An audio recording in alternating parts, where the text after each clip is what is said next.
ఇశ్రాయేలీలు ఫరో దగ్గర బానిసలుగా జీవించారు. వారి కన్నీళ్లు, వారి కష్టాలు ఆకాశాన్ని తాకాయి. ఆ సమయంలో దేవుడు ఒక మనిషిని ఏర్పరచుకున్నాడు. అతను మోషే. మోషే ఈజిప్టు రాజైన ఫరో యొద్దకు వెళ్ళి చెప్పాడు, నా ప్రజలను విడిచిపెట్టు.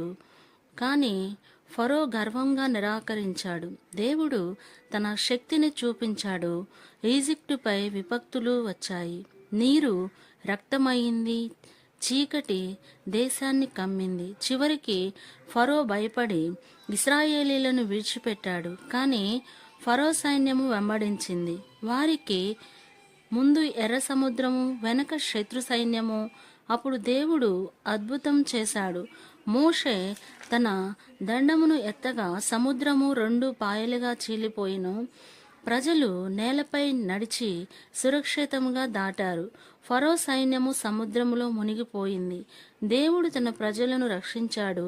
దేవుని శక్తి ముందు ఏ శత్రువు, ఏ రాజ్యము నిలవలేదు. ఆమె